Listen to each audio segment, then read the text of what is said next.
السلام علیکم SNN news میں خوش آمدید. میں ہوں میزبان نویلا بنگش. ناظرین، آج بات کریں گے امریکہ اور پاکستان کے موجودہ تعلقات پر کہ آرمی چیف نے بھی ابھی امریکہ کا دورہ کیا اور وہاں کے وفود سے ملاقات کی. اسی تمام تر صورتحال پر بات کریں گے. میرے ساتھ موجود ہے سینئر اینالسٹ اور ڈیفنس اینالسٹ سعد محمد صاحب. السلام علیکم سر. جی وعلیکم السلام. جی سر، بہت شکریہ آپ کے وقت کا. سر، میرا سوال آپ سے یہ ہے کہ رجیم چینجز کے بعد جو پاکستان میں تبدیلیاں ہوئی، اس میں اگر پاکستان اور امریکہ کے تعلقات کو دیکھا جائے تو آپ کے خیال میں رجیم چینج کے بعد کیا تبدیلیاں ہوئی؟ دیکھیں، یہ جو پچھلی حکومت کا جو عمران خان صاحب کی PTI کی حکومت تھی، انہوں نے ایک امریکہ کے اوپر یہ الزام لگایا تھا کہ انہوں نے پاکستان میں جو ان کی حکومت تھی ان کے خلاف سازش کی اور ان کی حکومت کو ہٹایا گیا اور ایک اور حکومت کو لایا گیا. یہ انیشلی ان کا تو یہی تھا. جب انہوں نے اپنے ایک جلسے میں وہ اس کو بھی لہرایا تھا جو سیف الجس کی وہ بات کر رہے تھے. اس کے بعد وہ مختلف ان کے بیانات جو ہیں وہ تبدیل ہوتے رہے. کچھ خاص پھر بعد میں پتہ نہیں چلا کہ وہ چاہتے کیا تھے، کیا انہوں نے کہا، کیا نہیں کہا. لیکن اس تمام صورتحال میں یونائٹڈ اسٹیٹس کا تو یہی موقف تھا کہ انہوں نے کوئی ایسے کام نہیں کیا جس سے عمران خان کی حکومت جائے اور کوئی اور حکومت پاکستان میں آئے. بہرحال جو پچھلی حکومت تھی اس میں ایک مسئلہ تھا کہ امریکہ کے ساتھ تعلقات جو تھے وہ کافی نیچی سطح پہ آ گئے تھے، اور ان میں عمران خان صاحب کے بیانات جو ہیں وہ ایک بہت بڑا اس میں فیکٹر تھا. تو جب یہ دوسری حکومت آئی، انہوں نے مکمل کوشش کی کہ امریکہ کے ساتھ تعلقات جو ہے وہ دوبارہ خوشگوار کیے جائیں. اس کا نتیجہ یہ نکلا کہ پاکستان میں جو اقتصادی صورتحال تھی وہ بہت ہی خراب ہو گئی.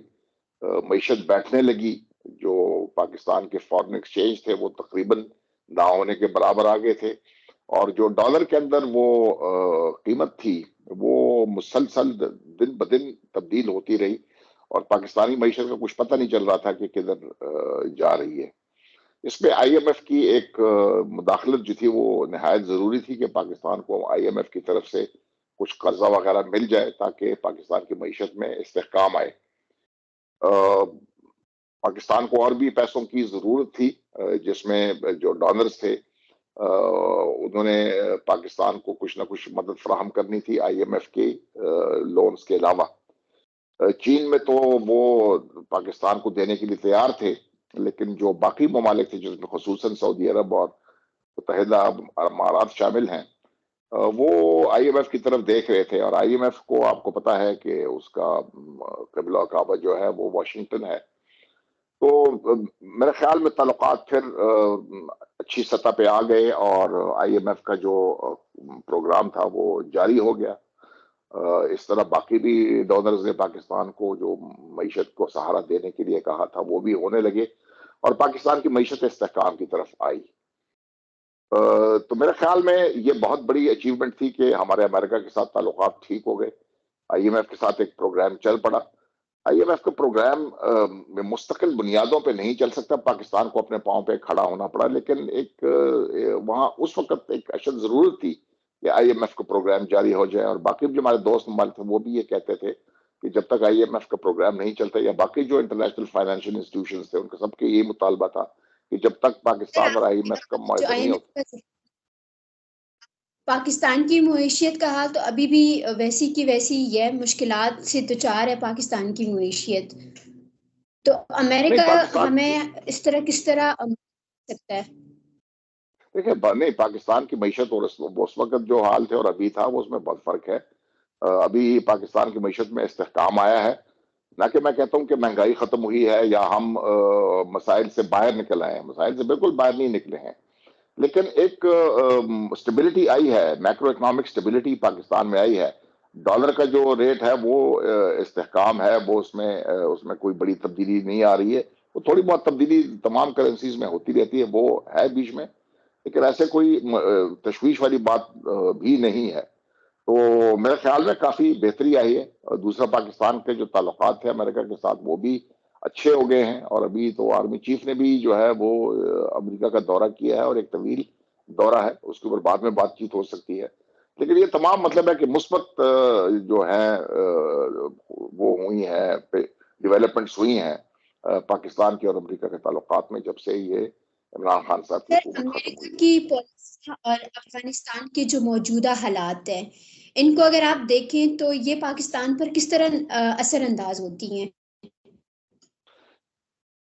دیکھیں جی، یہ امریکہ کی اور افغانستان اگر ہم ان کو وہ لیں تو افغانستان میں اس وقت جو حکومت آئی ہے وہ پاکستان میں دہشت گردی کے جو واقعات ہیں ان میں اگر براہ راست ملوث نہیں ہے تو، لیکن اس بات پہ تو وہ ملوث ہیں کہ جو دہشت گرد پاکستان میں آ کے کارروائیاں کرتے ہیں وہ ان کی